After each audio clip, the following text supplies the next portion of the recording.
पंजाब नूं नशा लग्या नहीं है, पंजाब नूं नशा लाया। नशे खा के नशा ने घर बर्बाद कर ਦਿੱਤਾ। ਮੈਨੂੰ ਫਰੈਂਡ ਸਰਕਲ ਮਿਲਿਆ ਸੀਗਾ ਜਿੱਦਾਂ ਅਸੀਂ ਬਾਹਰ ਜਾਂਦੇ ਸੀ ਫਰੈਂਡ ਦੇ ਕਲੱਬ 'ਚ ਜਾਂਦੇ ਸੀਗੇ। ਉਹਨੂੰ ਮੇਰੀ ਫਰੈਂਡ ਮਿਲੀ ਸੀ, ਉਹਦੇ ਪਾਪਾ ਨੇ ਲਗਾਤਾ ਜੋ ਬੇਟਾ। ਇੱਕ ਬਹੁਤ ਵੱਡਾ ਇੱਕ ਨਰਕ ਦਾ ਸਮਾਂ ਹੁੰਦਾ ਹੈ ਜਦੋਂ ਘਰੇ ਖਾਣ ਵਾਸਤੇ ਇੱਕ ਪਾਸੇ ਰੋਟੀ ਨਹੀਂ ਹੁੰਦੀ ਤੇ ਦੂਸਰੇ ਪਾਸੇ ਉਹ ਨਸ਼ੇ ਲਈ ਸਾਨੂੰ ਇੰਨਾ ਜ਼ਿਆਦਾ ਫੋਰਸ ਕਰਦੇ ਨੇ, ਕੁੱਟਦੇ ਨੇ, ਮਾਰਦੇ ਨੇ। ਜੋ ਕਿ ਇਸ ਟਾਈਮ ਬਹੁਤ ਜ਼ਿਆਦਾ ਨਸ਼ਾ ਕਰਕੇ ਉਹਨਾਂ ਨੂੰ ਡੈਥ ਹੋਏ 8-9 ਮਹੀਨੇ ਹੋ ਗਏ ਆ। ਚਿੱਟਾ ਦਾ ਨਹੀਂ ਹੈ ਜੀ, ਚਿੱਟਾ ਨਹੀਂ ਵੇਚਦੀ, ਚਿੱਟੀ ਮੌਤ ਵੇਚਦੇ ਜੀ।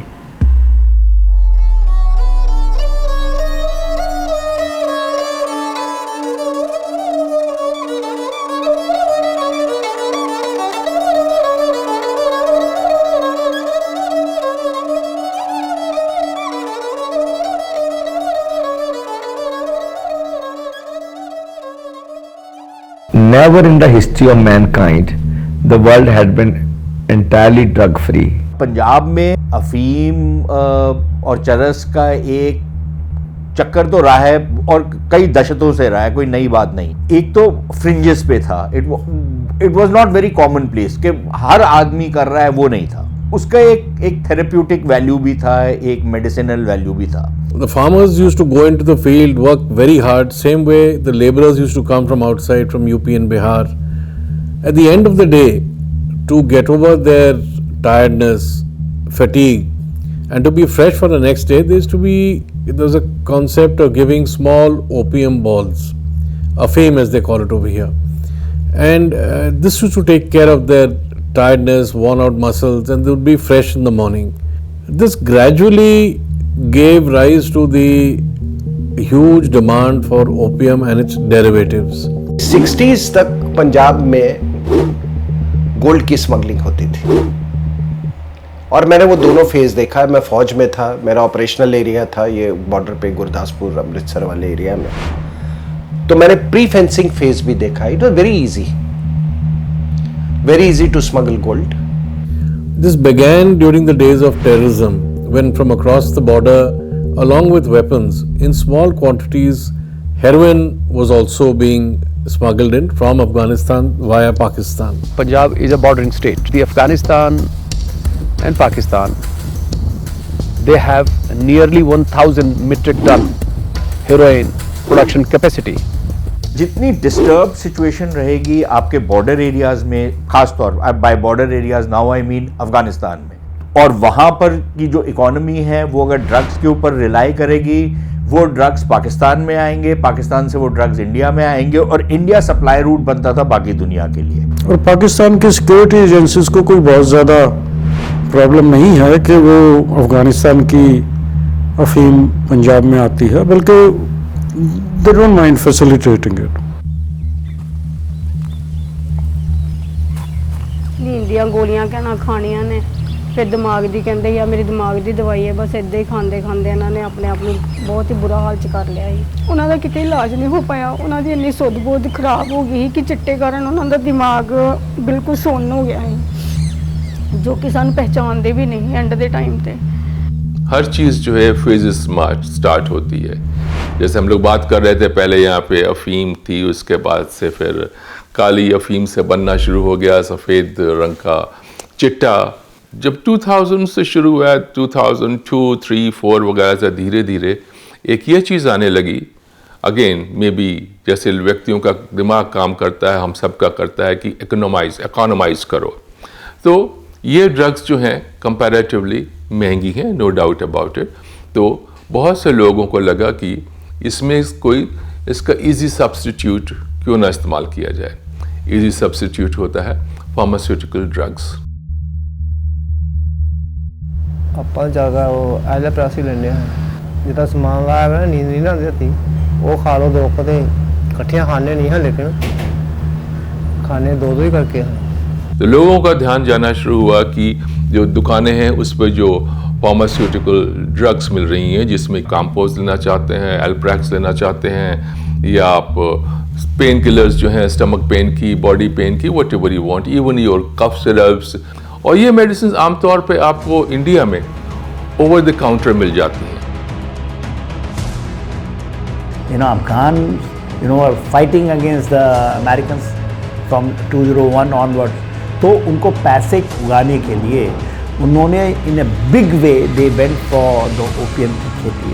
दे फील कि दैट द स्टिग्मा ऑफ कि ओपियम का आप 95% करते तो वो घट जाती है। आज के दिन में 83-84% of the world opium is being produce in Afghanistan. In a single acre, 70,000 poppy blooms sway in the sun. A crop costing 25,000 rupees, yet its opium sells for a lakh a kilo across the border. From 10 kilos of opium, they summon 1 kilo of white death, worth crores in distant markets. Now, 60 to 70% of this poison flows through Punjab's veins. A land that once sang of valor now fights to save its children from silence. अब जो हम देख रहे हैं खास तौर पर पंजाब में वो ये है कि बहुत सारे ये जो गैंग्स इन्वॉल्व हैं ड्रग्स के कारोबार में, इनके लिंक्स हैं टेररिज्म और मिलिटेंसी के साथ भी। ड्रग्स का कारोबार और जो रनिंग है वो मिक्सअप होती है सेपरेटिज्म के साथ, रिलीजियस एक्सट्रीमिज्म के साथ। तो ये सारा का सारा जो एक बड़ा डेडली सा कॉकटेल बनता है, ये आपके जो दुश्मन देश है उसके लिए तो बड़ा लाभदायक है। कभी कभार अपने दिमाग की हालत को थोड़ी देर के लिए चेंज करना, ये हमेशा से एक इंस्टिंक्ट रही है आदमी की। मतलब क्या होता है एडिक्शन का कि थोड़ी देर के लिए बहुत खुशी होती है, लेकिन थोड़ी देर के लिए होती है, और उसको अगर सस्टेन करना तो दोबारा करना। ये होती है इंटॉक्सिकेशंस। एडिक्शन कब बनती है वो, चाहे वो एक्सेसिव स्पोर्ट्स है, चाहे वो एक्सेसिव हेरोइन है। एक चीज़ होती है जिसको इंग्लिश में कहते हैं सेलियंस। सेलियंस का मतलब ये है कि सब काम छोड़ के उसी के पीछे लगे हुए हैं, और हर वक्त आदमी के दिमाग में वही रहती है कि आज की बोतल पड़ी है, कल की कहाँ से आएगी।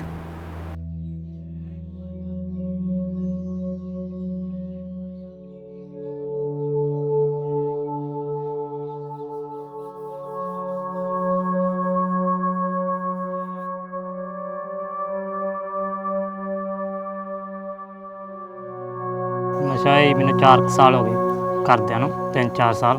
ਘਰੇ ਮਤਲਬ ਨਿੱਤ ਲੜਾਈ ਹੁੰਦੀ ਆ, ਮਤਲਬ ਲੇਡੀਜ਼ ਕਮਾਉਂਦੇ ਆ ਵੀ ਜਦੋਂ ਚੱਲਦਾ ਹੈ ਤੇ ਛੜੀਂਦਾ ਨਹੀਂ ਗਾ। ਮਤਲਬ ਵੈਸੇ ਲੱਚ ਜੀ ਭੈੜੀ ਲੱਗੀ ਹੋਈ ਹੈ ਜੀ। ਸੇਕਾ ਦਈਦਾ ਪਹਿਲਾਂ, ਫਿਰ ਸੁੰਗੀ ਦਾ ਜੀ।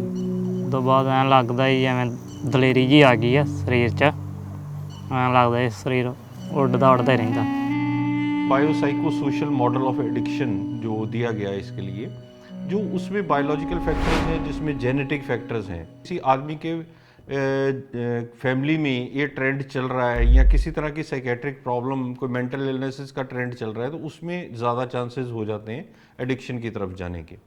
साइकोलॉजिकल फैक्टर्स है कि किसी भी आदमी का साइकोलॉजिकल मेकअप किस तरह का है, उसमें किसी तरह की कोई मेंटल इलनेस तो नहीं है।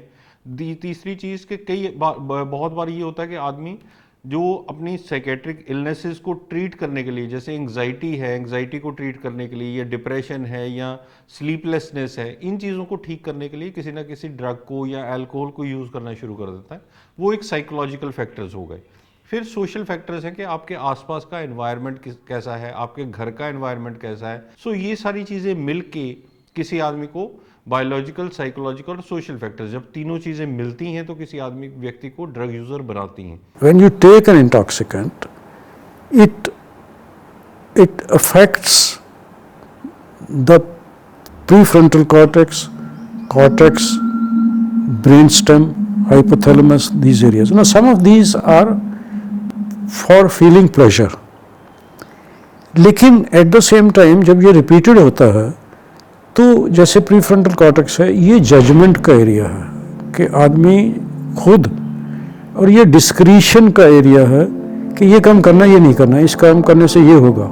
If he is taking any of the stimulants, मेथाम्फेटामिन अगर वो लेता है, तो वो थोड़े दिनों के बाद उसको एक्साइटमेंट, वो भागने दौड़ना शुरू कर देगा, वो चिल्लाना शुरू कर देगा, वो शोर करना, वो बोलना शुरू कर देगा कि मैं आपको देख लूँगा, मैं बहुत बड़ा आदमी हूँ, और उसको आवाज़ें सुनाई देने लगेंगी। So that is what A stimulants induced psychosis can do.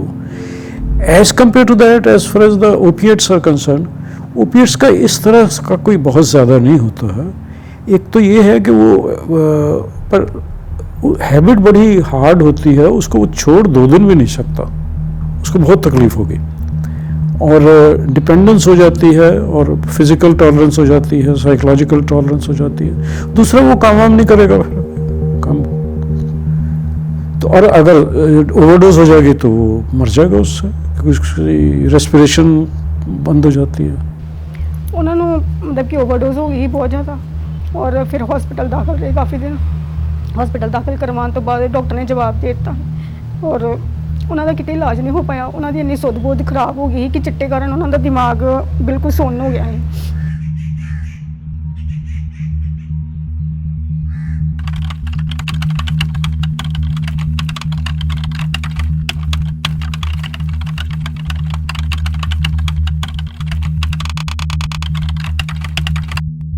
Many people die young after starting at the age of 15 to 20 years. Then the life may be 10 years, 40 years, 20 years. It's very variable. 1276 घरों का सर्वे हुआ पंजाब में, उसमें 80% घर ऐसे थे जहां कोई ना कोई ड्रग एडिक्ट थे। कारण ये है डिक्लाइनिंग एग्रीकल्चरल वेल्थ, ये भी है। Wherever there has been terrorism or insurgency or clandestine wars, intelligence agencies of the world like the CIA, like the KGB and the others, by and large they have been financed by drugs. Take a look at the Vietnam War that lasted for over a decade. And the Golden Triangle, the drug triangle in Southeast Asia was established to fund these clandestine wars in Vietnam, in Cambodia, Laos, etc. Similarly, when we had the Mujahideen war against the Soviet invading forces in Afghanistan, the Golden Crescent had been established by the CIA, right, to fund these clandestine wars, to fund the counter-terrorist or the terrorist campaigns, etc., guerrilla warfare campaigns. The problem is that the Vietnam war is over, the Afghan war is over, but these drug triangles, the Golden Triangles and the Golden Crescent, they persist. वो अभी भी चले आ रहे हैं आज तक। जब large consignments आते थे ना, तो उसको बहुत सक्सेसफुली मतलब हम एप्रीहेंड कर लेते थे। But these guys, you know, this drug cartels, ये लोग स्मार्ट बन गए। इन्होंने क्या किया, कहा कि भैया इससे बड़ा नुकसान होता है, तो वो अब इंडिविजुअल्स को छोटी छोटी मात्रा में वो कुरियर बना दिया उन्होंने। क्या है कि वो जब पकड़े जाते हैं तो you will come to you come across a term, police use करती है कि ये पर्सनल कंजम्पशन के लिए था। मैं सरप्राइज करेंगे कि जो मैं कड़ा पहना हूँ, ये बड़े बड़े कड़े पहनते हैं। ये कड़े को हॉलो करके इसके अंदर में ये सब चीज़ डाल देते हैं। यू नो, एनी कैविटी के अंदर में ये ट्रैवल होती है।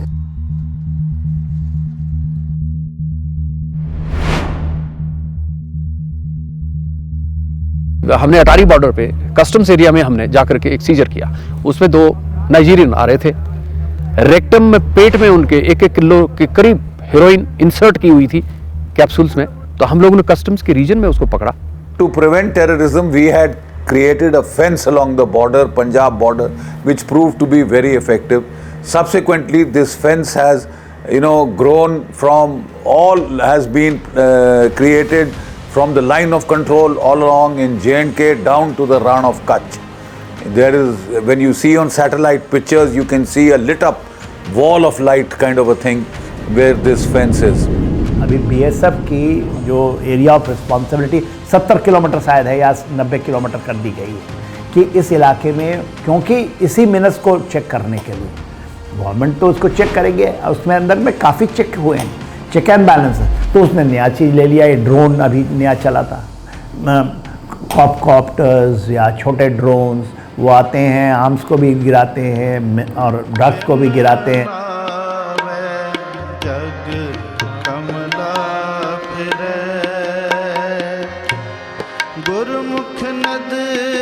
हालांकि जो मेजॉरिटी रिलीजन है इस वक्त पंजाब का, सिखिज़म, वो बहुत सख्ती से इसके ख़िलाफ़ है और सैंक्शंस हैं किसी भी तरह के नशा करने के खिलाफ। सिख कौम एक खास कौम है ਵੱਖਰੀ ਜਿਹੜੀ 10ਵੇਂ ਪਾਤਸ਼ਾਹ ਗੁਰੂ ਗੋਬਿੰਦ ਨੇ ਸਜਾਈ ਸੀ। ਸਾਰਿਆਂ ਨੂੰ ਇਹੀ ਹੱਥ ਜੋੜ ਕੇ ਨਿਮਰਤਾ ਸਹਿਤ ਬੇਨਤੀ ਹੈ ਕਿ ਜਿਹੜੇ ਸਿੱਖ ਕੌਮ ਦੇ ਵਾਰਸ ਨੌਜਵਾਨ ਪੀੜ੍ਹੀ ਹੈ ਉਹ ਨਸ਼ਿਆਂ ਤੋਂ ਰਹਿਤ ਹੋਣੇ ਚਾਹੀਦੇ, ਇਹਨਾਂ ਤੋਂ ਬਚਣਾ ਚਾਹੀਦਾ, ਤਾਂ ਹੀ ਆਪਣੀ ਕੌਮ ਦਾ ਨਾਂ ਰੋਸ਼ਨ ਹੋ ਸਕਦਾ है।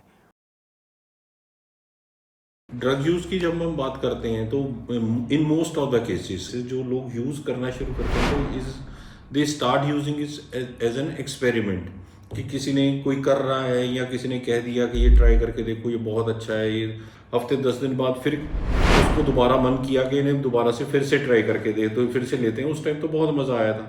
ये सारी चीज़ें करते करते उसको विड्रॉल्स आने शुरू हो जाते हैं कि जब वो नहीं लेता है तो उसको विड्रॉल्स आते हैं, कि जिसको हम आमतौर पे कहते हैं कि तोड़ महसूस हो रही।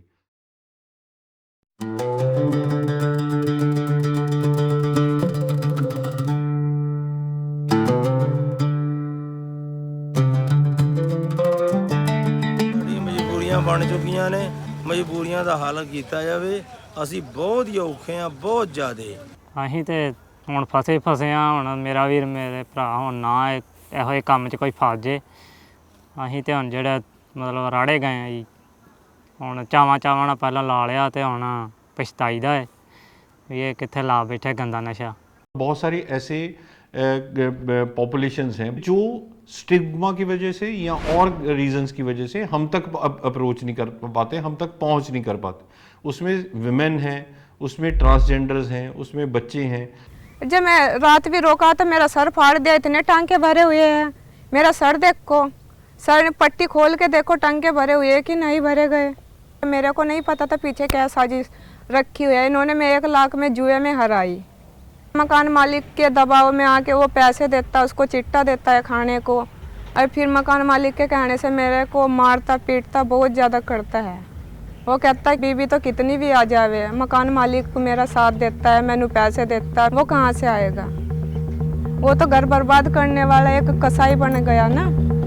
मैं 10 बार गई कंप्लेंट करने, चिट्टा भी लेके गई हूँ। मैं कहा देखो मेरे को ज़बरदस्ती ब्लैकमेल करे जा रहे हो, चिट्टा भी लेके रख लिया थाने वालों ने, और मेरे को धमकी दी, कहते अपने घर जा, तेरा यही काम है। 2 साल पहले हम लोगों ने एक प्रोजेक्ट किया था वुमेन ड्रग यूजर्स पे। हम लोगों ने जब उनकी कम्युनिटी से ड्रग यूजर्स जो फीमेल्स थी हमारे पास ट्रीटमेंट पे आ रही थी, उनको हायर करके उनको एज आउटरीच वर्कर्स हम लोगों ने फील्ड में भेजा इस काम के लिए। सो बहुत सारी फीमेल्स, क्योंकि उनको एक एक घर का पता था, एक एक लड़की का पता था कि कौन कौन ड्रग्स यूज करता है। सो वो उन लड़कियों को गवर्नमेंट हॉस्पिटल में लेके आई। मैं कबड्डी खेडदी सीगी, उदों कुछ कुड़ियां मतलब ड्रग्स का नशा करदियां सीगियां पेपर ते, और उन्होंने 1-2 बारी मैनूं कहा कि ट्राई कर, मतलब आपां इहदे विच वधिया खेडदे आ, मतलब जितदे आ, जिद्दां मतलब उस टाइम नशा करके बंदे को मतलब इदा होंदा कि मैं मतलब जितना ही जितना है। उस चीज़ मैं भी 1-2 बारी लगा लिया, उस तो बाद मैनूं भी आदत पै गई उस चीज़ की। एक टाइम तो बच्ची मिली लाउंदी सी, कूली पिलाउंदे आ, प्रैगा खांदे सीगे ते ड्रग्स लेंदे सी। ड्रग्स सिद्धा ते टीके पैसे करे तो मम्मा को ले लैने, कदे ब्रदर को ले लैने। जे मेरा ब्रदर बाहर है वो मतलब पॉकेट मनी पांदा हुंदा है, अमेरिका महीने दी महीने पॉकेट मनी पांदा। पहला तो नहीं पता सी, जो उन्होंने पता लगा फिर उन्होंने मैनूं कहा कि पैसे पाने बंद करते सी। फिर मम्मा ने कोलों ले लेने जिद करके। मैनू फ्रेंड सर्कल मिलिया सीगा, जिद्दां असीं बाहर जांदे सी, फ्रेंड्स क्लब च जांदे सीगे। मैनू मेरी फ्रेंड मिली सी, ਉਹਦੇ पापा ने लवाता जबरदस्त। उस तो बाद कुछ बस लगदी फिर लगी रही। मैं 3 साल हो गए, 4 साल, 4था साल लग गया। दोबारा सेंटर फिर आए 3-4 वारी। फिर इदा लगता सी जिद्दां मतलब मार जाना, जिद्दां तोड़ लगदी, लत्तां टुटदियां, लूज मोशन, अखां चों पानी, खिज चढ़ी जानी, कदी ठंड कदी गर्मी, जॉब ते लग जाना दोबारा। फिर जैसे पहले लगी सी, मॉम डैड नूं पता सी, चाचा ताया नूं पता सीगा, उन्हां दा बस यही सीगा कि ठीक हो जा, तू ठीक हो जा, सेंटर चल जा, सेंटर चल जा। Families have been affected adversely because a lot of their income or money has gone in treating children. Practically every second or third family has some member who's fallen a victim to drug abuse. ਕਿਸੇ ਸਮੇਂ ਅਸੀਂ ਇੱਕ ਬਹੁਤ ਵੱਡੇ business ਦੇ ਮਾਲਕ ਸੀ ਤੇ ਅੱਜ ਅਸੀਂ ਸੜਕਾਂ ਤੇ ਆ। ਨਸ਼ਾ ਲੈਣ ਤੋਂ ਬਾਅਦ ਉਹਨਾਂ ਦੀ ਇਹ ਹਾਲਤ ਹੀ ਨਹੀਂ ਹੁੰਦੀ ਕਿ ਉਹ ਘਰ ਆ ਸਕਣ ਤੇ ਫਿਰ ਉਹਨਾਂ ਨੂੰ ਘਰ ਲਿਆਉਣਾ ਪੈਂਦਾ ਤੇ ਇੱਕ ਬਹੁਤ ਵੱਡਾ ਇੱਕ ਨਰਕ ਦਾ ਸਮਾਂ ਹੁੰਦਾ ਹੈ ਜਦੋਂ ਘਰੇ ਖਾਣ ਵਾਸਤੇ ਇੱਕ ਪਾਸੇ ਰੋਟੀ ਨਹੀਂ ਹੁੰਦੀ ਤੇ ਦੂਸਰੇ ਪਾਸੇ ਉਹ ਨਸ਼ੇ ਲਈ ਸਾਨੂੰ ਇੰਨਾ ਜ਼ਿਆਦਾ ਫੋਰਸ ਕਰਦੇ ਨੇ, ਕੁੱਟਦੇ ਨੇ, ਮਾਰਦੇ ਨੇ ਜਾਂ ਕਈ ਵਾਰੀ ਬੱਚਿਆਂ ਨਾਲ ਵੀ ਬੜੀ ਬਦਸਲੂਕੀ ਕਰਦੇ ਨੇ। ਮੇਰੇ ਬੇਟੇ ਵੱਡੇ ਦਾ ਨਾਮ ਹਰਜੀਤ ਸਿੰਘ ਆ, ਛੋਟੇ ਦਾ ਨਾਮ ਜਸਵਿੰਦਰ ਸਿੰਘ ਆ। ਦੋਨਾਂ ਦੀ ਡੈਥ ਹੋ ਗਈ ਆ। ਹੁਣ ਸਾਡਾ ਕੋਈ ਸਹਾਰਾ ਨਹੀਂ। ਨਸ਼ੇ ਤੋਂ ਪਹਿਲਾਂ ਠੀਕ ਸੀ, ਆਪਣੇ ਪਰਿਵਾਰ ਦੇ ਬੈਠੇ ਸੀ। ਨਸ਼ੇ ਖਾ ਕੇ ਨਸ਼ਿਆਂ ਨੇ ਘਰ ਬਰਬਾਦ ਕਰ ਦਿੱਤਾ। ਦੁੱਖ ਇਸ ਵੇਲੇ ਲੋਕ ਸਾਰੇ ਵੇਖ ਰਹੇ ਆ, ਸਾਰੇ ਹੋ ਕੇ ਭਰ ਰਹੇ ਆ, ਪਰ ਦਿੰਦਾ ਨਹੀਂ ਕੋਈ ਕਿਸੇ ਨੂੰ। ਨਸ਼ੇੜੀ ਦੇ ਮਾਂ ਪਿਓ ਆ, ਕੋਈ ਨਹੀਂ ਪੁੱਛਦਾ, ਕੋਈ ਨਹੀਂ ਪੁੱਛਦਾ। ਤੇ ਦਵਾਈ ਰੱਬ ਦੀ ਆਈ ਤੇ ਦਵਾਈ ਦਿੰਨੇ ਆ ਵੀ ਸਮਝ ਜੋ ਲੋਕੋ, ਸਮਝ ਜੋ। Narcotics Control Bureau, the NCB, they had in their report had written that the turnover of drugs, narcotic substances in Punjab is about 40,000 crores. This is in 2017. Now, in 2025, I presume it would have definitely doubled. It should be possibly reaching a 1 lakh crore. I mean, it's just a rough estimate. Punjab की per capita income एक number थी सारे हिंदुस्तान में, सभी states से ज़्यादा। आज वो नंबर 19 है, अब और भी नीचे आ रहा। जिसके पास आज से फैमिली के पास आज से 3 जनरेशन पहले 40 एकड़ ज़मीन थी, उसके पास अब एक के पास 2-2, 2.5 एकड़ रह गई।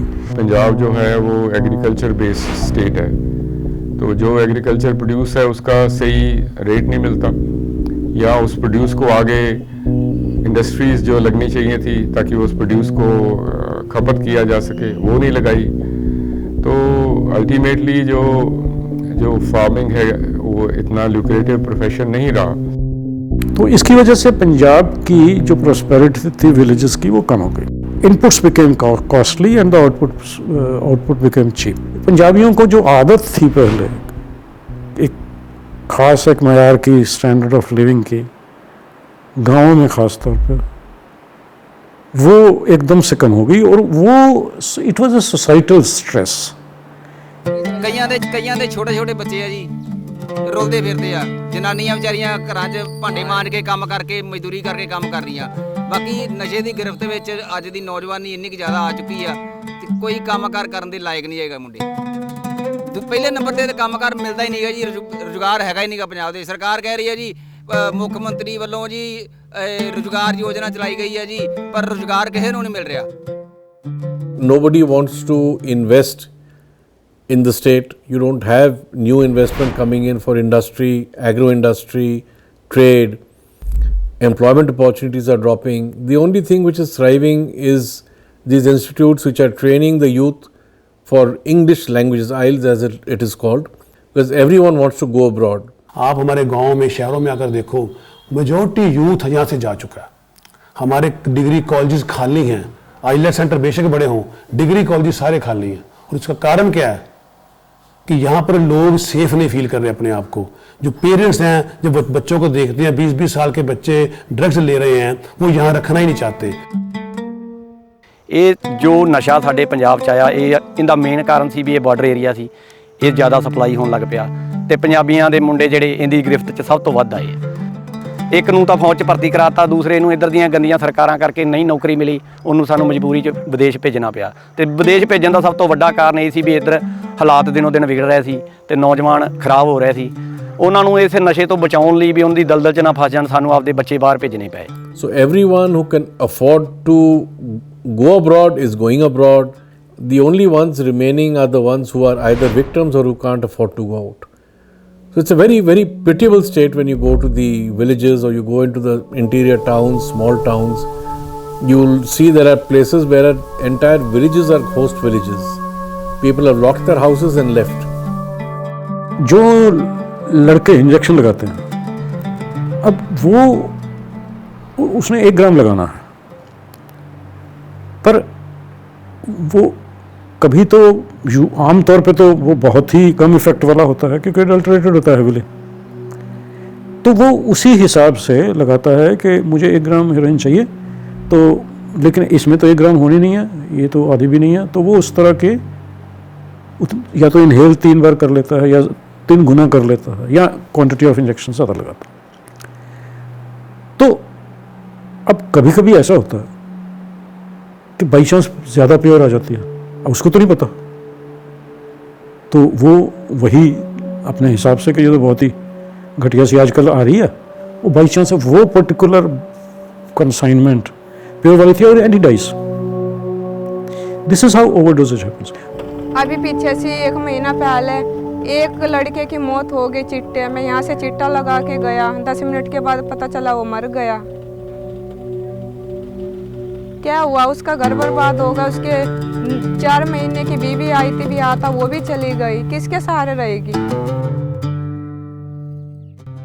बाकी मेरे नाल दे 2-3 मुंडे ही यार दोस्तों, उन्हों की डैथ भी हो गई है। वो टीका लाउंदे ही, तो टीका उन्हों की बांह 'च ही रह गया, पटीचा नहीं। चिट्टा जी 200 ਦੀ ਪੌਜ ਵੀ ਮਿਲ ਜਾਂਦਾ, 200 ਤੋਂ ਲੈ ਕੇ ਤੇ ਗਾਂ ਜਿੰਨੇ ਦਾ ਮਰਜ਼ੀ ਲੈ ਲਓ ਜੀ। ਮੈਂ 500-600 ਦਾ ਲੈ ਜਾਂਦਾ ਦਿਹਾੜੀ।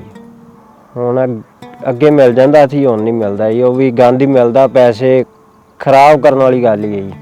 ਤੇ ਸੈਂਟਰ 'ਚ ਰਹਿ ਕੇ ਆਇਆ, ਪਰ ਨਹੀਂ ਆਣ ਕੇ ਫਿਰ ਉਹੀ ਹਾਲ ਹੈ ਜੀ। ਦਵਾਈ ਵੀ ਖਾਧੀ ਸੀ 1-2 ਵਾਰਾਂ, ਪਰ ਉਦੋਂ ਬਾਜੀ ਦਾ 6 ਮਹੀਨੇ ਸਾਲ ਬਾਜੀ ਦਾ, ਤੇ ਬਾਅਦ ਦੇ ਵਿੱਚ ਇੱਕ ਦਿਨ ਜੇ ਲਾ ਲਿਆ ਕਿਤੇ ਯਾਰ ਬੇਲੀ ਨਾਲ, ਫਿਰ ਉਹੀ ਗੱਲ ਬਣ ਜਾਂਦੀ ਹੈ ਜੀ। ਥਾਂ ਤਾਂ ਜੀ ਮਖੂ ਸ਼ਹਿਰ 'ਚ ਚਲੇ ਜਾਈਏ, ਉੱਥੇ ਮਿਲ ਜਾਂਦਾ ਜੀ, ਤੇ ਹੋਰ ਪਿੰਡਾਂ ਦੇ ਵਿੱਚ ਵੀ ਮਿਲ ਜਾਂਦਾ, ਆਮ ਮੁੰਡਿਆਂ ਨਾਲ ਕਨੈਕਟ ਹੁੰਦਾ। ਤੇ Maqbulpura, a village wrapped in the holiness of Amritsar, yet bruised by its own shadows. Called the village of orphans and widows, every street holds memories of a life stolen by drugs. Here, mothers wait for sons who never return, and hope survives only because it refuses to die. 4 दिन हो गया कि 4 मौतां एक दिन 'ਚ ਹੋਈਆਂ। ਅੱਛਾ, ਹਾਂਜੀ ਸਰ, ਜਿਹੜਾ ਨਸ਼ਾ ਕਰਦੇ ਸੀ ਅਸੀਂ ਆਪ ਬਹੁਤ ਦੁਖੀ ਹਾਂ ਜੀ ਤੋਂ, ਵੀ ਜਿਹੜੀ ਆ ਆਉਣ ਵਾਲੀ ਜਨਰੇਸ਼ਨ ਖਤਮ ਹੀ ਹੋ ਚੁੱਕੀ ਆ ਆਲਰੇਡੀ। ਜਿਹੜਾ ਨਸ਼ਾ ਵੇ ਜਿਹੜਾ ਕਰਦਾ ਵਾ ਉਹਨੂੰ ਤੇ ਜੀ ਉਹ ਦਿਹਾੜੀ ਲੱਗੇ ਜਾਂ ਨਾ ਲੱਗੇ, ਉਹ ਅਸੀਂ ਨਾ ਉਹਨੂੰ ਕੋਈ ਮਤਲਬ ਨਹੀਂ। ਉਹਨੂੰ ਸਿਰਫ ਜਾਂ ਕਿਸੇ ਨੂੰ ਲੁੱਟ ਲਿਆ, ਜਾਂ ਕਿਸੇ ਦੇ ਚੀਜ਼ਾਂ ਕੋਈ ਬਾਹਰ ਪਈ ਆ ਉਹਨੂੰ ਚੁੱਕ ਲਿਆ, ਵੇਚ ਲਿਆ, ਬਸ। ਮੀਆਂ ਦੀ ਦਾਲ ਬਹੁਤ ਬੁਰਾ ਹਾਲ ਹੈ। ਪਿਛੇ 2 ਭਰਾ ਇਕੱਠੇ ਮਾਰ ਗਏ ਸਗੇ ਭਰਾ। ਮੈਂ ਨਸ਼ਾ ਕਰਦਾ ਰਿਹਾ ਪਹਿਲਾਂ, ਕਦੇ ਵੀ ਕਿਤੇ ਵੀ ਜਿੱਥੋਂ ਵੀ ਪੈਸੇ ਮਿਲ ਕੇ, ਕਦੀ ਕਿਤੋਂ ਕਦੀ ਕਿਸ ਤਰ੍ਹਾਂ, ਇੱਧਰੋਂ ਕਰਕੇ ਕਦੀ ਚੋਰੀ ਜੱਗੇ ਕਰਕੇ, ਠੱਗੀਆਂ ਮਾਰ ਕੇ ਆਪਣਾ ਟਾਈਮ ਪਾਰ ਕਰਦੇ ਰਹੇ ਹਾਂ। ਪੁਲਿਸ ਪਰੇਸ਼ਾਨ ਕਰਦੀ, ਜਿਸ ਤਰ੍ਹਾਂ ਕਿਸੇ ਦੇ ਨਾਲ ਠੱਗੀ ਮਾਰ ਲਈ ਜਾਂ ਹੋਰ ਕੁਛ ਨਹੀਂ, ਕਿਸੇ ਦੇ ਨਾਲ ਰਲ ਕੇ ਜਦੋਂ ਨਹੀਂ ਪੈਸੇ ਹੋਣੇ, ਉਹ ਕਿਸੇ ਨੇ ਕਹਿਣਾ ਲੈ ਮੇਰਾ ਸਮਾਨ ਆ ਥੋੜਾ ਵੇਚ ਦੇ ਤੂੰ, ਜਾਂ ਕੁਛ ਕਰਦੇ, ਇਹ ਕਰਦੇ, ਉਹ ਵੇਚਣ ਲੱਗ ਪੈਣਾ। ਉਹਦੇ ਬਾਅਦ ਇੱਕ ਦੂਜੇ ਪੁਲਿਸ ਨੂੰ ਵੀ ਪਤਾ ਲੱਗਣਾ ਕਿ ਉਹ ਬੰਦਾ ਉਹ ਵੀ ਕਰਦਾ ਪਿਆ ਕੰਮ, ਇਹ ਵੀ ਕਰਦਾ ਪਿਆ। ਜਾਂ ਕਦੀ ਕਿਸੇ ਦੀ ਠੱਗੀ ਟੋਰੀ ਕਰ ਲਿਆ, ਜਾਂ ਕਿਸੇ ਦਾ ਕੋਈ ਚੋਰੀ ਚਕਾਰੀ ਹੋਈ, ਤੇ ਫਿਰ ਵੀ ਪੁਲਿਸ ਨੇ ਤੰਗ ਕਰਨਾ, ਲੜਾਈ ਝਗੜਾ ਹੋ ਜਾਣਾ ਕਿਸੇ ਨਾ ਕਿਸੇ ਦੇ ਕੋਲੋਂ। ਘਰ ਤੇ ਹੋਣਾ ਨਾ, ਘਰ ਤੋਂ ਕਹਿਦਾ ਬਾਹਰ ਵੀ ਝਗੜਾ ਹੋਏ ਨਾ ਕਿਸੇ ਦੇ ਨਾਲ।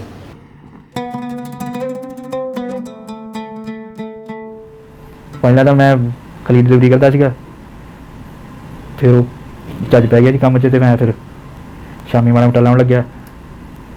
ਮੈਨੂੰ ਵੀ ਆਦਤ ਪੜ ਗਈ ਚਿੱਟੇ ਦੀ। ਮੇਰੇ ਗਲ ਤੇ ਚਾਕੂ ਰੱਖਿਆ ਸੀ ਬੰਦੇ ਨੇ ਇੱਕ ਵਾਰੀ ਇੰਡਸਟਰੀਅਲ ਏਰੀਆ 'ਚ, 3 ਬੰਦੇ ਸੀਗੇ। ਉਹ ਤਾਂ ਪੁਲਿਸ ਦਾ ਸਾਰਿਆਂ ਨੂੰ ਬਚ ਗਿਆ ਸੀ, ਤੇ ਉਹ ਸਾਰੇ ਤੁਰ ਪਏ, ਨਹੀਂ ਤਾਂ ਉਹ ਨਿਬੇੜ ਦੇਣਾ ਸੀਗਾ ਮੇਰਾ ਕੰਮ।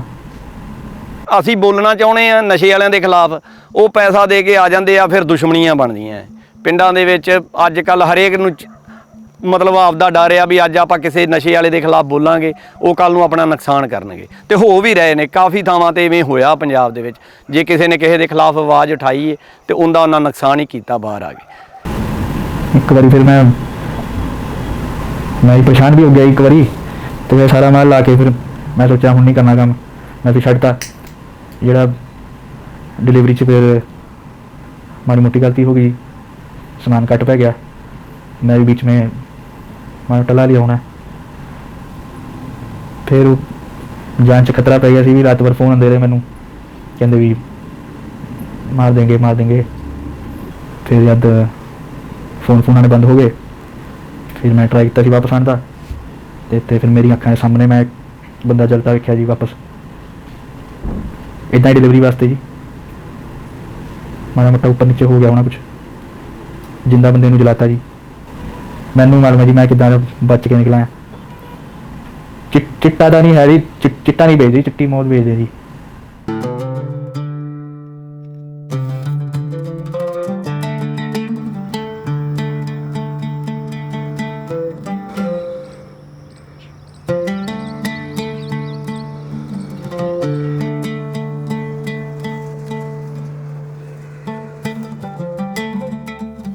ਇਹ ਬੜੀ ਇੱਕ ਹਿਸਟੋਰੀਕਲ ਜਗ੍ਹਾ ਹੈ, ਸਤਲੁਜ ਦਾ ਦਰਿਆ ਹੈ।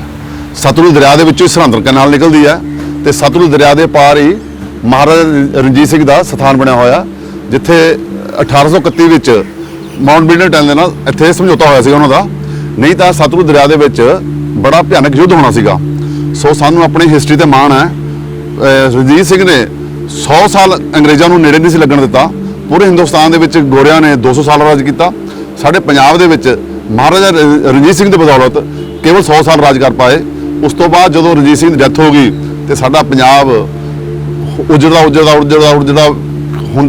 ਇੱਥੇ ਤੱਕ ਪਹੁੰਚ ਗਿਆ ਵੀ ਇੱਥੇ ਹੁਣ ਨਸ਼ਿਆਂ ਦਾ ਕਾਰੋਬਾਰ ਜਿਵੇਂ ਪਤਾ ਲੱਗਦਾ ਵੀ 1 ਲੱਖ ਕਰੋੜ ਦੇ ਉੱਪਰ ਨਸ਼ਿਆਂ ਦਾ ਕਾਰੋਬਾਰ ਹੈ, ਜਿਹਦੇ ਵਿੱਚੋਂ 1 ਲੱਖ ਕਰੋੜ ਦੀ ਜਿਹੜੀ ਮੋਟਾ ਮਾਟੀ ਹੈ ਕਮਾਈ ਬੱਚਿਆਂ ਦੀ ਨਸ਼ਿਆਂ ਦੇ ਵਿੱਚ ਚੱਲ ਜਾਂਦੀ ਆ।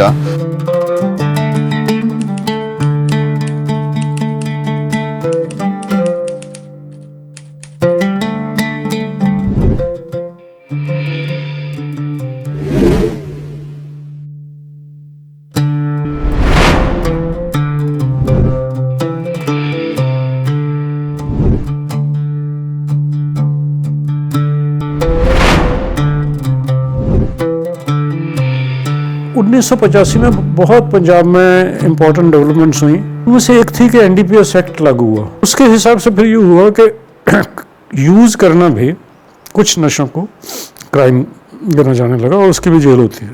It was only going after people who were addicts or people who were using or who were selling drugs to fulfill their addiction. And what is very interesting about this state is that everybody in the system knows this, but they continue to prosecute and they continue to put them in prison because that's what the law mandates. क्योंकि इसमें ये होता है कि किसी को कुछ साबित पुलिस को करने की जरूरत नहीं। अगर आपके जेब में से कुछ निकला है तो that is a crime. So the law did a terrible thing in 2009.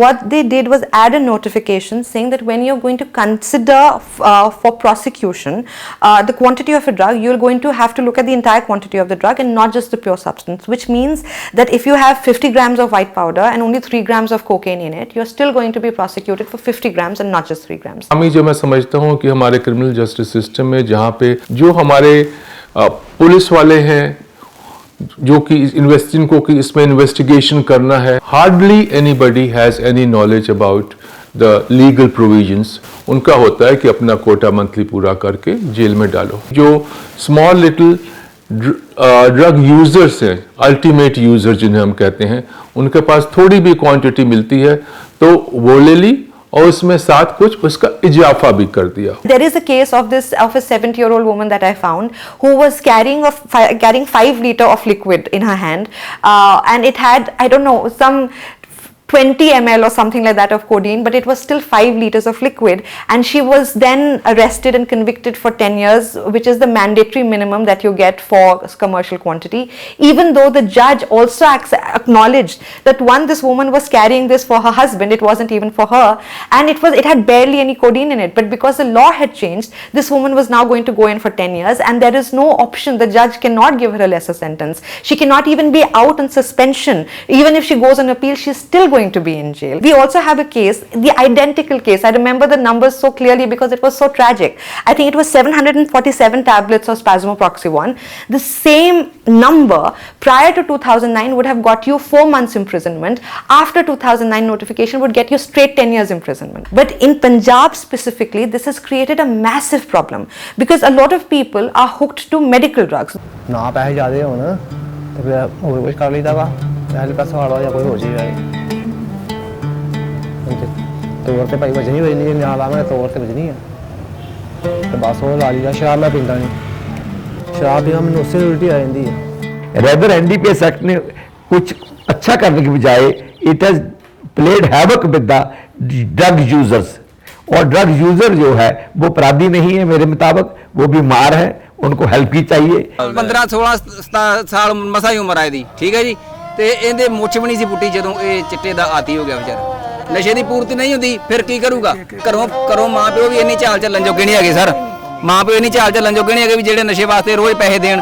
ਤੇ ਇਹ ਫਿਰ ਉਹ ਇਹ ਕੀ ਕਰੂਗਾ? ਨਸ਼ੇ ਦੀ ਪੂਰਤੀ ਕਰਨ ਵਾਸਤੇ ਕੀ ਕਰੂਗਾ? ਚੋਰੀਆਂ ਕਰੂਗਾ। ਸਾਡੀਆਂ ਮਜਬੂਰੀਆਂ, ਚੋਰੀਆਂ ਕੀਤੀਆਂ ਤੇ 2 ਵਾਰੀ ਵਿਚਾਰਾ ਜੇਲ੍ਹ ਜਾ ਆਇਆ। ਇਹ ਉਮਰ ਪੜ੍ਹਨ ਦੀ ਏ, ਕਾਲਜ ਵਿੱਚ ਡਿਗਰੀਆਂ ਲੈਣ ਦੀ ਏ ਕਿ ਇਹਦੇ ਜੇਲ੍ਹ ਕੱਟਣ ਦੀ? ਇਹ ਅੱਜ ਦਾ ਪੰਜਾਬ ਹੈ ਜੀ। ਕਹਿੰਦੇ ਆ ਪੰਜਾਬ ਤਰੱਕੀ ਕਰਾਤੀ, ਪੰਜਾਬ ਚਮਕ ਰਿਹਾ ਹੈ। ਇਹ ਕਿਹੜੇ ਪਾਸੇ ਦੀ ਚਮਕਾ ਪੰਜਾਬ ਦੀ? There are two provisions under the NDPS Act. Section 39, which allows judges to move people out of the out of the criminal justice system into the de-addiction system, and 64A, which allows a prosecutor to do the same.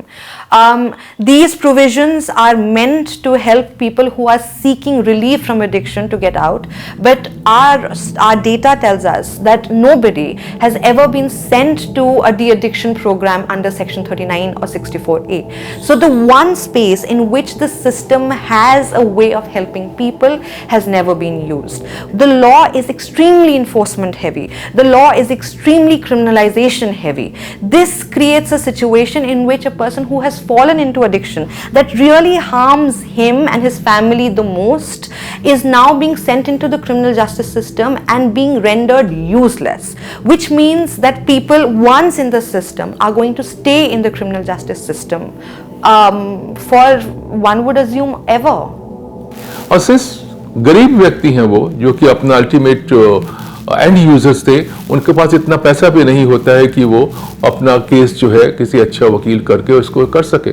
वो नशे करते हैं, वो crime नहीं करते। वो जिन्होंने उनको क्रिमिनल बना दिया, उनका एक सेक्सुअल टैबू जोड़ दिया, सोसाइटी से अलग थलग कर दिया, तो वो और बीच में और नीचे धंसते चले गए। हजारों लाखों लोगों ने पंजाब में संताप झेला है एनडीपीएस एक्ट का, हजारों लाखों। अभी भी 25,000 लोग जेलों में हैं, उनमें से 24,995 लोग यूजर हैं, ना कि वो ड्रग स्मगलर्स हैं जिनका कारोबार है। वो उनमें कोई नहीं है, उनके बड़े बड़े लिंक हैं वो। तो इसको मानवीय संकट है, मानवीय समस्या है, इसका हल भी मानवीय निकलेगा। इसका हल लॉ एंड ऑर्डर से, बैन करने से, सजा देने से बिल्कुल नहीं निकल सकता। 40% in Indian jails this time, they are occupied by people who are taking small amounts of drugs. वो जो खर्चा है billions of rupees, apart from the fact कि उनकी ज़िंदगी बर्बाद हो रही लड़कों की, और उनका आप वही ट्रीटमेंट पे खर्च करिए, वो करवाने को तैयार है।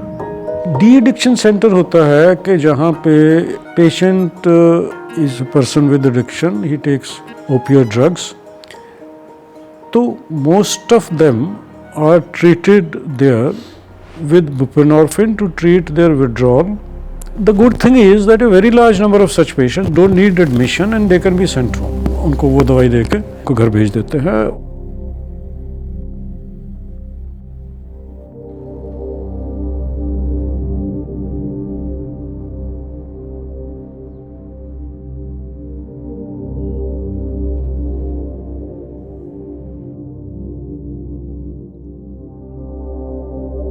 ਬਾਹਰ ਦੀ ਦਵਾਈ ਖਾਣ ਨਾਲ ਖਾ ਕੇ ਦੇਖੀ ਹੋਈ ਉਹਨਾਂ ਨੂੰ ਫਿਰ ਚਿੱਟਾ ਲਾਣਾ ਪੈਂਦਾ ਜੇ ਇੱਥੇ ਆਣ ਤੇ ਉਹਨਾਂ ਦਾ ਛੁੱਟ ਜਾਵੇ। ਮੈਨੂੰ 10 ਦਿਨ ਹੋ ਗਏ ਇੱਥੇ ਆ ਕੇ, ਮਤਲਬ ਤੋੜ ਨਹੀਂ ਲੱਗਦੀ ਜਿਵੇਂ ਦਵਾਈ ਦੇ ਨਾਲ ਸਟੇਬਲ, ਜਿੱਦਾਂ ਨੋਰਮਲ ਸਰੀਰ ਸੀ ਪਹਿਲਾਂ ਨਸ਼ੇ ਤੋਂ, ਉਵੇਂ ਦਾ ਹੋ ਗਿਆ। 2-4 ਦਿਨ ਦਿੱਕਤ ਆਈ ਹੈ पर ਹੁਣ बिल्कुल सही है। पर्पज़ ऑफ रिहेबिलिटेशन ये कि अगर उसको वहाँ से कुछ देर दूर रखा जाए और उसको और डिटेल्ड काउंसलिंग करी जाए और उसको कुछ स्किल्स सिखाई जाएं जो उसके बाद में किसी काम आए। जब एडमिनिस्ट्रेशन ज़्यादा मिशन मोड में आ जाती है तो कई बार वो गलत फैसले लेते हैं। अब आज से 4-5 साल पहले कुछ ओवरडोजेस की डेथ्स अखबारों में आने लग गई, काफ़ी हो रही थी।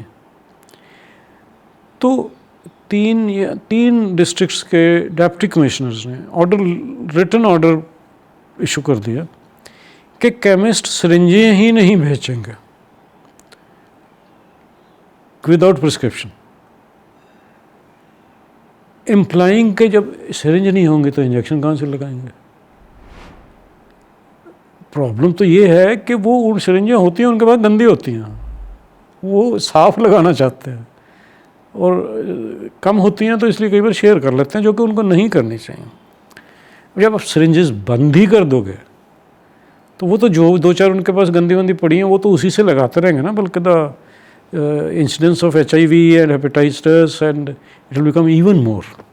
आई थिंक बुप्रेनोर्फिन और जो इंट्रोड्यूस हुई हैं वो ज़बरदस्ती इंट्रोड्यूस कराई गई हैं, very well fully knowing everybody knows कि भी ये तो ये है एडिक्टिव है ड्रग, और इसको इंट्रोड्यूस किया हुआ है और सारे को बिकती है, लीगली बिक रही है। कहाँ से ठीक हो जाएगा बंदा, खो ही नहीं सकता। He is just change his drug from one two another, और कुछ नहीं हुआ। और सिंथेटिक इनका बहुत बड़ा रोल है जी, सारी गेम ही फार्मास्यूटिकल्स प्ले कर रहे हैं। तो इसके लिए नेशनल एड्स कंट्रोल ऑर्गेनाइजेशन ने OST क्लिनिक्स एस्टेब्लिश किए पंजाब में डिफरेंट जगह पे, जिसमें बुप्रेनोर्फिन प्लेन मेडिसिन दी जाती थी एज ए सब्स्टिट्यूशन। इसके अलावा जो बुप्रेनोर्फिन थी उसको भी क्रश करके पानी में लिक्विड करके उसके भी इंजेक्शन लगाने शुरू कर दिए। तो फिर जो है जो फॉर्मुलेशन बुप्रेनोर्फिन की थी उसको नैलॉक्सोन के साथ ऐड करके पेशेंट्स को देनी शुरू की, ताकि ये चीज़ जो उनका ये पैटर्न है इंजेक्ट करने का उसको बंद किया जा सके। सीधा सर टोट वजनी, टोट ना सिखो बंदे ने कमज़ोर हो जाना, लत्तां पीड़ होनियां, लक दर्द होना, अक्खां 'च पानी, छिक्कां, कि शरीर कोई दिने उठिया नहीं जाता मंजे तो। फिर किसी यार दोस्त ने दस पाई भी अपनी मेडिसिन चालू कराओ, वो खाया करो, नशे की तोड़ समान की तोड़ हुई है दवाई चलो चालू कराई है, वधिया सवेरे उठीदा वा, अपना दवाई खा के काम ते जाइए। No, this is very common and very common complaint of the people who treat addictions. ये कहते हैं कि उनकी एक दवाई होती है oral substitution treatment, one of the commonly used drugs is buprenorphine, जो सभी गवर्नमेंट और प्राइवेट एडिक्शन सेंटर्स में दी जाती है। उससे ये होता है कि उनको एक तो विड्रॉल नहीं होता, दूसरा ये दवाई ज़्यादा नहीं ली जा सकती, ओवरडोज नहीं कर सकते इसकी, क्योंकि फिर इसका इफेक्ट नहीं होता। इसका एक सीलिंग इफेक्ट होता है, बियॉन्ड उसके आप 100 गोली खा लो कुछ नहीं, नशा फालतू होता। तीसरा इसका ये इफेक्ट एडवांटेज होता है कि इसमें ये सबलिंगुअली लेनी होती है जीभ के नीचे रख के, और इसमें इसका एंटागनिस्ट जो है वो बीच में ही मिला होता है। तो वो अगर आप उसको पीस के उसका इंजेक्शन लगाओगे तो उसका कोई इफेक्ट नहीं होगा, क्योंकि उसका एंटागनिस्टिक भी साथ में चला गया अंदर। So it is a safe, आप उससे इंजेक्शन लगा लो, आप मारोगे नहीं। अब गवर्नमेंट के डॉक्टर कहते हैं कि हमें देने दो अब ये जितनी डोज हम समझते हैं, जितना केस के हिसाब से, लेकिन गवर्नमेंट कंट्रोल करती है कि इतने से ज़्यादा नहीं देनी, ये तो एक और नशा आप लगा लिया। So they don't trust the treatment team.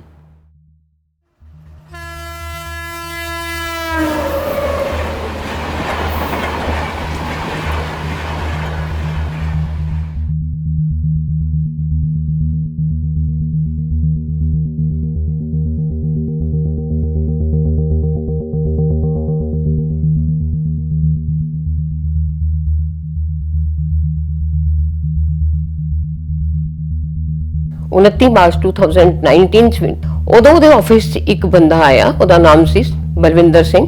ਉਹਨੇ 6 ਗੋਲੀਆਂ ਉਹਦੇ ਮਾਰੀਆਂ ਔਰ ਉਸੇ ਵੇਲੇ ਉਹਦੀ ਡੈਥ ਹੋ ਗਈ। ਜਿਹੜਾ ਮਾਰਨ ਵਾਲਾ ਉਹ ਇੱਕ ਬੰਦਾ ਸੀ ਜਿਹਦਾ ਨੇਹਾ ਨੇ 11 ਸਾਲ ਪਹਿਲੇ ਲਾਇਸੈਂਸ ਕੈਂਸਲ ਕੀਤਾ ਸੀਗਾ। ਦੂਸਰੀ ਸਾਨੂੰ ਹੈਰਾਨੀ ਇਹ ਹੋਈ ਕਿ ਜਦੋਂ ਨੇਹਾ ਨੂੰ ਮਾਰਿਆ ਗਿਆ ਜਿਸ ਰਿਵਾਲਵਰ ਨਾਲ, ਉਹਦਾ ਜਿਹੜਾ ਲਾਇਸੈਂਸ ਸੀਗਾ ਉਹ ਮੋਰਲ ਕੋਡ ਆਫ ਕੰਡਕਟ ਦੇ ਟਾਈਮ ਦਿੱਤਾ ਗਿਆ ਸੀਗਾ, ਇਲੈਕਸ਼ਨਸ ਦੇ ਟਾਈਮ ਤੇ। थर्ड इन्होंने पोस्टमार्टम रिपोर्ट से लिखा कि नेहा की बॉडी उत्ते 8 वूंड्स सीगे और पुलिस ने डॉक्टर्स ने कहा कि ये 4 गोलियां नाल 8 जख्म होना और 2 गोलियां दा अंदर रहना, इट्स ए शॉकिंग थिंग। और इन्होंने कहा कि किलर जिहड़ा बलविंदर सिंह सीगा उन्हें 2 गोलियां अपने मार लियां, एक सिर च मारी, एक छाती च मारी। ਜਿਹੜਾ ਕਿ ਇੱਕ ਬੰਦਾ ਕਦੀ ਵੀ 2 ਗੋਲੀਆਂ ਮਾਰ ਨਹੀਂ ਸਕਦਾ। ਸਪੋਜ਼ ਅਗਰ ਪੁਲਿਸ ਕਹਿੰਦੀ ਅਸੀਂ ਮੰਨ ਵੀ ਲਈਏ ਨੇਹਾ ਨੇ ਲਾਇਸੈਂਸ ਕੈਂਸਲ ਕੀਤਾ, ਨੇਹਾ ਦੇ ਕੋਲ ਕੋਈ ਅਥਾਰਟੀ ਨਹੀਂ ਸੀ, ਉਹਦੀ ਅਥਾਰਟੀ ਜੁਆਇੰਟ ਡਾਇਰੈਕਟਰ ਕੋਲ ਹੁੰਦੀ ਹੈ। ਬਹੁਤ ਬਾਅਦ ਚੋਂ ਸਾਨੂੰ ਪਤਾ ਲੱਗਾ ਕਿ ਨੇਹਾ ਇੱਕ ਸੈਂਟਰਲ ਟੀਮ ਦੇ ਨਾਲ ਉਹਦੇ joint director mister Pradeep Mattu ਨੇ ਉਹਦੀ ਡਿਊਟੀ ਲਗਾਈ ਕਿ ਬਿਊਪਰਨੋਰਫਿਨ ਟੈਬਲੇਟਸ ਸੈਂਟਰ ਪੰਜਾਬ ਨੂੰ ਦੇ ਰਿਹਾ ਸੀਗਾ ਕਿ Punjab everybody knows is a drug addict state. 30,000 youth ਇੱਥੇ ਤਾਂ ਮਰ ਚੁੱਕੇ ਹੋਏ ਆ। ਇਹਨਾਂ ਨੇ ਉੱਥੇ ਜਾ ਕੇ ਦੇਖਿਆ ਕਿ ਗੋਲੀਆਂ ਪਿਲਫਰੇਜ ਹੋ ਰਹੀਆਂ ਉੱਥੇ। ਸਾਨੂੰ ਇਹ ਕਿ ਮਾਫੀਆ ਦਾ ਕੰਮ ਹੈ ਨੇਹਾ ਨੂੰ ਮਾਰਨਾ। ਕੋਈ ਮਾਫੀਆ ਜਿਹੜਾ ਚੱਲਦਾ ਹੈ, ਕੁਝ ਲੋਕ ਹੁੰਦੇ ਆ ਜਿਹੜੇ ਲਾਅ ਨੂੰ ਨਹੀਂ ਮੰਨਦੇ ਪਰ ਉਹਨਾਂ ਨੂੰ ਪੋਲੀਟੀਕਲ ਬੈਕਿੰਗ ਹੁੰਦੀ ਹੈ, ਕਿਉਂਕਿ ਨੇਹਾ ਵੀ ਮਰ ਗਈ ਔਰ ਬੰਦੇ ਨੇ ਵੀ ਆਤਮ ਹੱਤਿਆ ਕਰ ਲਈ। ਇਹਦੇ ਨਾਲ ਸਮੱਸਿਆ ਦਾ ਹੱਲ ਤਾਂ ਨਹੀਂ ਨਾ ਹੋ ਰਿਹਾ। ਇੱਕ ਨੇਹਾ ਨੂੰ ਮਾਰਨ ਨਾਲ ਕੋਈ ਮਾਫੀਆ ਕੰਮ ਕਰਨਾ ਬੰਦ ਥੋੜੀ ਕਰ ਦੇਗਾ। ਅਸੀਂ ਬਿਊਪਰਨੋਰਫਿਨ ਦਾ ਡਾਟਾ ਲਿੱਤਾ ਸਾਰਾ ਆਰਟੀਆਈ ਦੇ ਥਰੂ। 200 ਕਰੋੜ ਬਿਊਪਰਨੋਰਫਿਨ ਗੋਲੀਆਂ ਦਾ ਕਪੜਾ 4 ਸਾਲ ਦਾ। 6 ਸਾਲ ਤੋਂ ਕੇਸ ਚੱਲ ਰਿਹਾ, ਵੇਟ ਕਰ ਰਹੇ ਹਾਂ, ਦਿਨ ਰਾਤ ਅਸੀਂ ਵੇਟ ਕਰ ਰਹੇ ਹਾਂ ਕਿ ਅੱਜ ਕੁਝ ਹੋਏਗਾ, ਅੱਜ ਕੁਝ ਹੋਏਗਾ। ਔਰ ਦੁੱਖ ਦੀ ਗੱਲ ਇਹ ਹੈ ਕਿ ਕੋਈ ਗੱਲ ਨਹੀਂ, ਅਗਰ ਮਰ ਗਈ, ਉਹਨੇ ਸੈਕਰੀਫਾਈਸ ਕੀਤਾ, ਉਹਦੇ ਸੈਕਰੀਫਾਈਸ ਨੂੰ ਇਦਾਂ ਗਲਤ क्यों दिखा रहे हैं कि एक ड्रग एडिक्ट ने उन्हें मारता क्योंकि ਉਹਦਾ ਲਾਇਸੈਂਸ ਕੈਂਸਲ ਕੀਤਾ। ਗਵਰਨਮੈਂਟ ਕਿਉਂ ਨਹੀਂ ਮੰਨ ਲੈਂਦੀ ਕਿ ਬਿਊਪਰਨੋਰਫਿਨ ਨੂੰ ਰੋਕ ਰਹੇ ਸੀ, ਉਸ ਲਈ ਉਹਨੂੰ ਮਾਰਿਆ ਗਿਆ। ਕੋਈ ਗੱਲ ਨਹੀਂ, ਸਾਡੀ ਬੇਟੀ ਨੇ ਸ਼ਹੀਦੀ ਦਿੱਤੀ। ਮੇਰੇ ਹਸਬੰਡ ਆਰਮੀ 'ਚ ਰਹੇ ਆ, ਰੋਜ਼ ਆਰਮੀ ਦੇ ਲੋਕ ਮਰਦੇ ਆ, ਮਾਂ ਬਾਪ ਐਕਸੈਪਟ ਕਰਦੇ ਆ ਨਾ, ਪਰ ਉਹਨਾਂ ਦਾ ਨਾਮ ਸ਼ਹੀਦਾਂ 'ਚ ਤਾਂ ਆਉਂਦਾ ਨਾ। ਔਰ 11 ਸਾਲ ਦੀ ਥਿਊਰੀ ਝੂਠੀ ਨਾ ਦੇਣੇ ਹੈ, ਝੂਠ ਬੋਲਣਾ ਪੰਜਾਬ ਪੁਲਿਸ ਛੋੜ ਦੇਵੇ। ਪੰਜਾਬ ਦਾ ਇਹ ਹਾਲ ਇਹਨਾਂ ਕਰਕੇ ਹੀ ਹੋ ਗਿਆ ਕਿਉਂਕਿ ਹਰ ਗੱਲ ਨੂੰ ਛੁਪਾ ਰਹੇ ਹੈ। ਮੈਨੂੰ ਦੁੱਖ ਨਹੀਂ ਹੈ ਮੇਰੀ ਬੇਟੀ ਕੁਰਬਾਨ ਹੋ ਗਈ। I'm a proud mother, we are proud parents जिन्हों ने एनी लायक लड़की बनाई। एक औरत ਨੂੰ नहीं मारना चाहिए, निहत्थी औरत ਨੂੰ और एने लायक बच्चे ਨੂੰ जिन्हें इन्ना कुछ किया और तुसीं ਉਹਦੀ ਸ਼ਹੀਦੀ ਨੂੰ ਛੁਪਾ ਰਹੇ ਹੋ। ਕਲੰਕ ਕਿੱਥੇ ਹੋਣਗੇ government? Addiction is a social problem, it is a health problem and needs answers from society, needs answers from a health and medical perspective.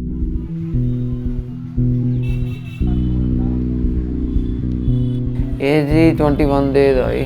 ਬਾਕੀ ਹੁਣ ਮੇਰੇ ਘਰਦਿਆਂ ਨੇ ਕਿਹਾ ਕਿ ਘੱਟੋ ਘੱਟ 2.5-3 ਮਹੀਨੇ ਲਾ ਕੇ ਜਾਣੇ ਜੀ। ਮਨ ਬਣਾ ਕੇ ਆਏ, ਛੱਡ ਕੇ ਹੀ ਜਾਣਾ ਕਿਉਂਕਿ ਪੰਜਾਬ 'ਚ ਹੋਰ ਇਦੋਂ ਵਧੀਆ ਇਲਾਜ ਕਿਤੇ ਨਹੀਂ ਹੋ ਰਿਹਾ ਜੀ। ਜੇ ਕਿਤੇ ਪ੍ਰਾਈਵੇਟ ਸੈਂਟਰ ਵੀ ਮੇਰੇ ਘਰ ਦੇ ਭੇਜਦੇ ਨਾ ਜੀ, ਉੱਥੇ ਪ੍ਰਾਈਵੇਟ ਸੈਂਟਰ ਦੇ ਅੰਦਰ ਵੀ ਨਸ਼ਾ ਮਿਲ ਰਿਹਾ ਜੀ, ਚਿੱਟਾ ਵੀ ਮਿਲ ਰਿਹਾ ਜੀ। ਇਹ ਹੈ ਕਿ ਸੁਧਰ ਕੇ ਵਾਪਸ ਘਰੇ ਆਉਣਾ ਜੀ, ਵਿਆਹ ਸ਼ਾਦੀ ਵੀ ਕਰਵਾਉਣਾ ਕਰਦੇ ਨੇ। In Punjab, the private de-addiction centers far outnumber government centers, and there is very poor monitoring of what these de-addiction centers are doing. We have heard of horror stories where people are beaten up, kept confined in rooms, tied up and basically treated like animals because addicts are difficult to deal with, and these private centers have no real qualifications or monitoring by the government to ensure that they are treated well. You have to have a very tailored plan for addicts to see them through the journey of de-addiction. I don't think that is being done adequately in Punjab. I don't think it is being done adequately anywhere in the country, but Punjab is most in need for it.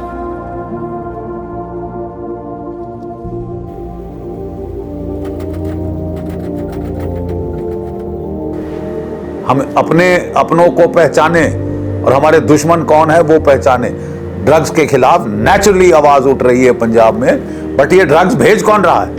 ये quad copters कहां से आ रहे हैं? ये पाकिस्तान से आ रहे हैं आपकी लाइन ऑफ कंट्रोल के ऊपर, और वहां से ट्रक के पैकेजेस फेंक रहे हैं। ये पाकिस्तान की ISI कर रही। We have to increase the vigilance on the border, on the fence. We have to see that none of these tunnels succeed. We have to see that these drones are shot down, that there are electronic warfare counter measures against drone. Punjab में कहीं पे एक बहुत बड़ा spiritual vacuum भी है, और वो स्पिरिचुअल वैक्यूम क्योंकि समय के साथ साथ जो था वो सिमटता गया। सिख पंथ जो है, जो कि एक बहुत ही क्या मैं इगैलिटेरियन जो गुरु नानक देव जी महाराज ने बनाया था, वो कहीं पर उसको कुछ लोगों ने हाईजैक कर दिया।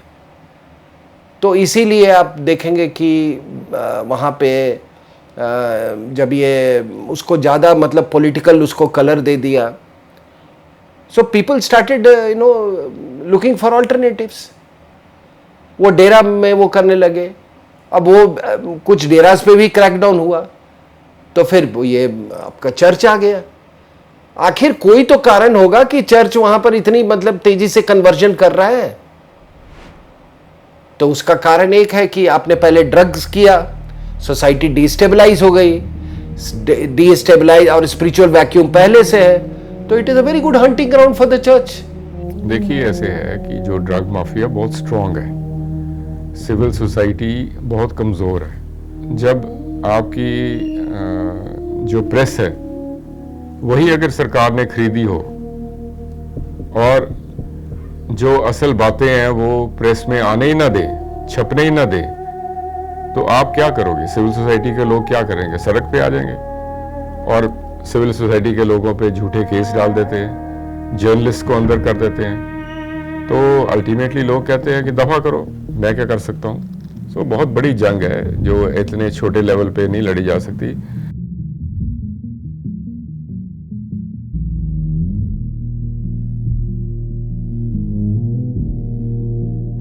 देखिए 13 साल मैं पंजाब हरियाणा हाई कोर्ट में पब्लिक इंटरेस्ट लिटिगेशन जो हमने फाइल की थी, तो हमने जो है कोशिश की, जो नेक्सस है ड्रग माफिया का, जिसमें पुलिस वाले भी इन्वॉल्व थे, पॉलिटिशियन भी इन्वॉल्व थे, तो उसमें हमें वेरियस प्रॉब्लम्स आई। और हमने एक बार ऐसे भी हुआ कि जो ईडी के डिप्टी डायरेक्टर थे निरंजन सिंह, उनकी ट्रांसफ़र कर दी गई वेस्ट बंगाल में, क्योंकि जो है वो बिक्रमजीत सिंह मजीठिया जो उस वक़्त के रेवेन्यू मिनिस्टर थे, जब उनके खिलाफ एलिगेशन थे कि जो ड्रग माफिया के कुछ लोग हैं वो उनके पास आके रहते हैं, तो वो ट्रांसफ़र भी हमने स्टे करवाई।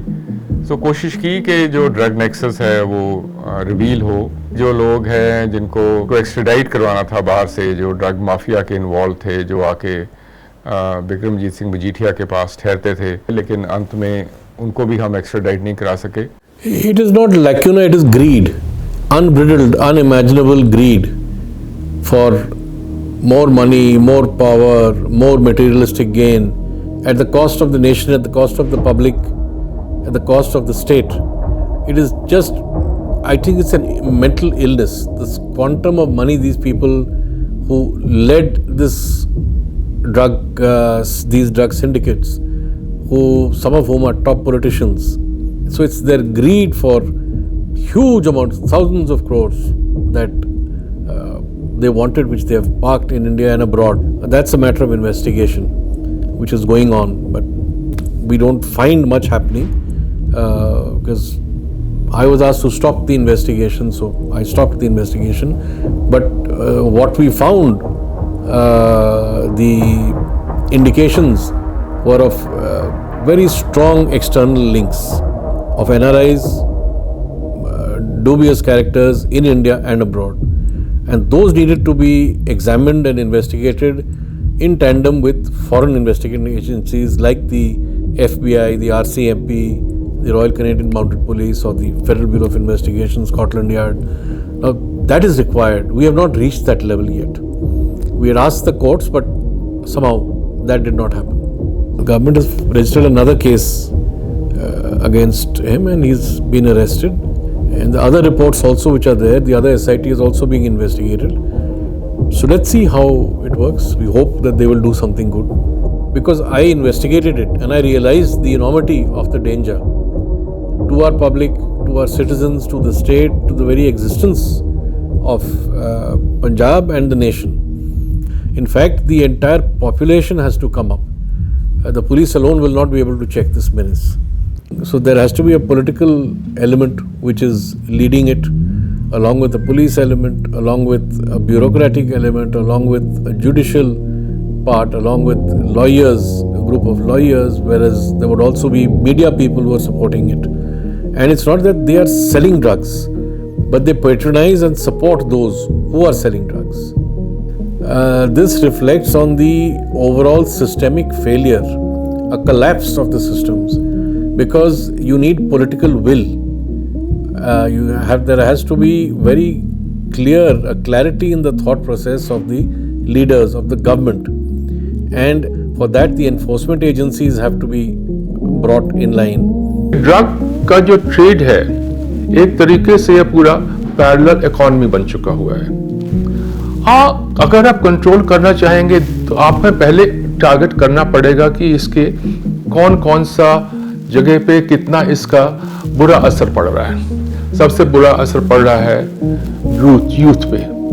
इसका मतलब है कि जो यूथ हेल्थ या यूथ डिपार्टमेंट जो भी है रिस्पेक्टिव गवर्नमेंट्स के, they have to open health centres, gyms, उनको एजुकेट करना पड़ेगा कि इसमें ये है, ड्रग्स लोगे तो ये हो जाएगा।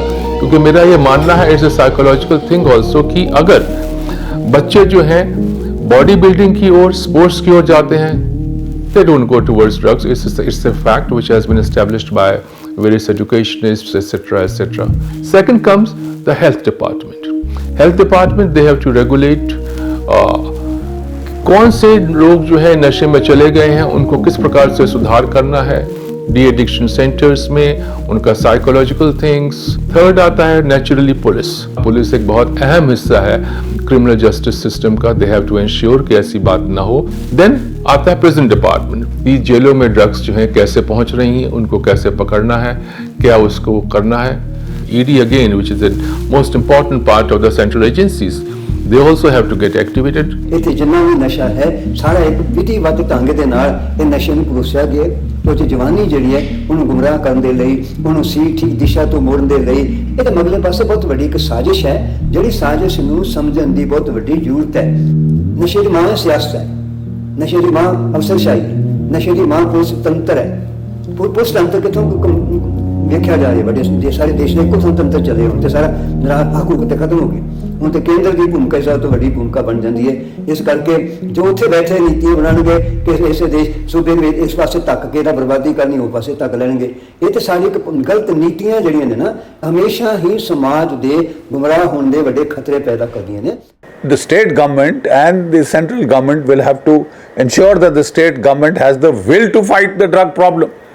And society, the public wants to stop it, but those who are pushing drugs with the support of politicians, police, bureaucracy, judiciary and the media seem to have a very strong hand today. Ultimately we want a drug free world, पर उसका कैसे होगा?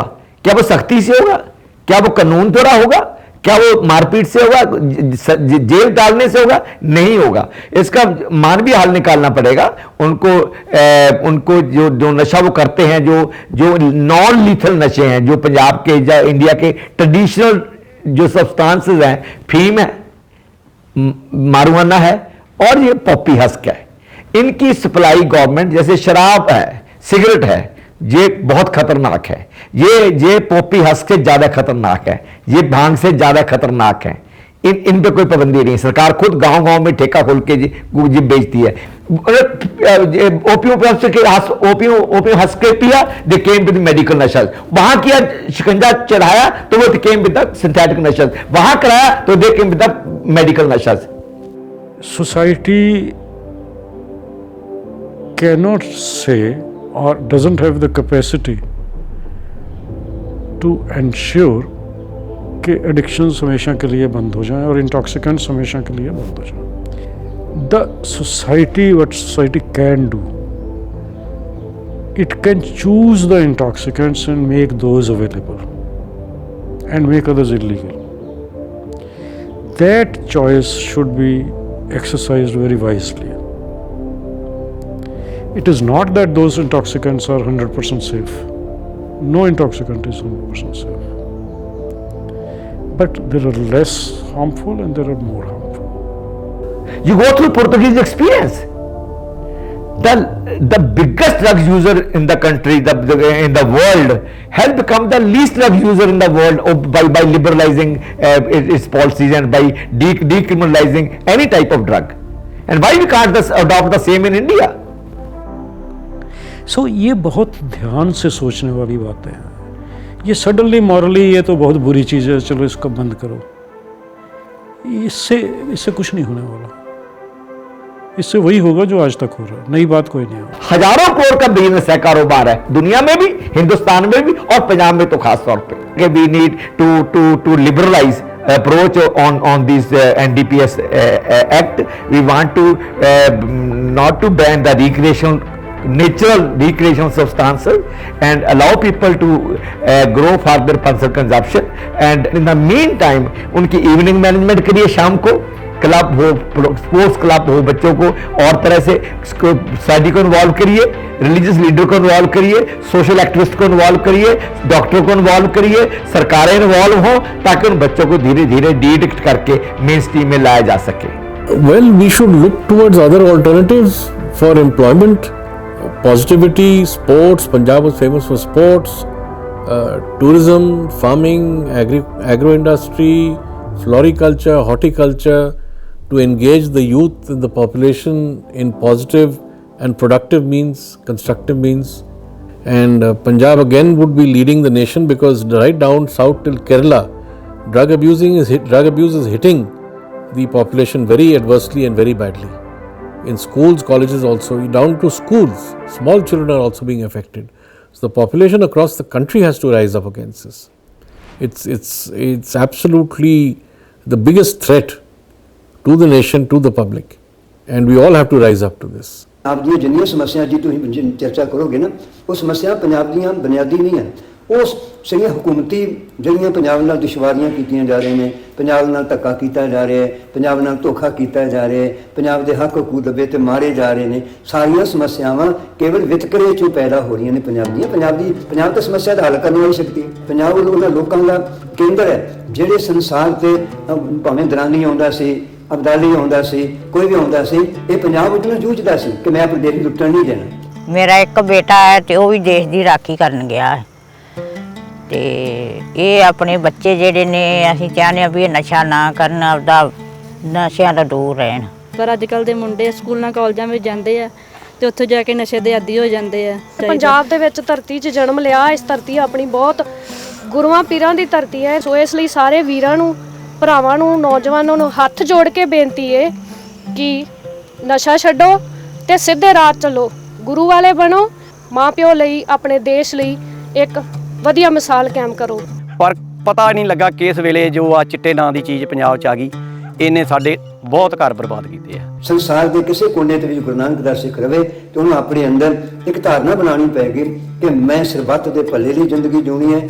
ਕੋਈ ਕਿਸੇ ਦਾ ਹੱਕ ਖੋਏਗਾ ਤੇ ਮੈਂ ਹੱਕ ਦਿਵਾਣਾ ਹੈ, ਮੈਨੂੰ ਸਲਤਨਤ ਦੇ ਨਾਲ ਜੂਝਣਾ ਪਏਗਾ ਤੇ ਮੈਂ ਜੂਝਣ ਤੋਂ ਡਰਨਾ ਨਹੀਂ. ਐ ਜੋ ਤੋ ਪ੍ਰੇਮ ਖੇਲਣ ਕਰ ਚਾਓ, ਸਿਰ ਤਰ ਤਲੀ ਗੜੀ ਮੇਰੀ ਆਓ, ਇਹ ਮਾਰਗ ਪੈਰ ਤਰੀਜੇ ਸਿਰ ਦੀਜੇ ਕੰਨ. ਤੇ ਗੁਰੂ ਨਾਨਕ ਵਿਚਾਰਧਾਰਾ, ਇਸੇ ਵਿਚਾਰਧਾਰਾ ਵਿੱਚੋਂ ਹੀ ਉਹਨਾਂ ਨੇ ਜਿੱਤਾਂ ਪ੍ਰਾਪਤ ਕੀਤੀਆਂ. ਇਸੇ ਵਿਚਾਰਧਾਰਾ ਸਿੱਖੀ ਨਿਕਲਦੀ ਹੈ ਜਿਹਨੂੰ ਅਸੀਂ ਨਿਰਭਉ, ਨਿਰਵੈਰ ਤੇ ਨਿਰਪੱਖ ਦੇ ਉਸ ਸਿਧਾਂਤਾਂ ਵਿੱਚ ਵੇਖਦੇ ਹਾਂ ਜਿਹਨੂੰ ਅੱਜ ਅੱਗੇ ਵਧਣ ਦੀ ਲੋੜ ਹੈ. Punjab's spirit is wounded but not broken. In every recovering addict, every teacher who mentors a child, every mother who refuses to give up, there is hope. Let us not look away. Let us not blame in silence. This crisis belongs to all of us, and so does its cure. Together we can make Punjab bloom again, from poison to Amrit.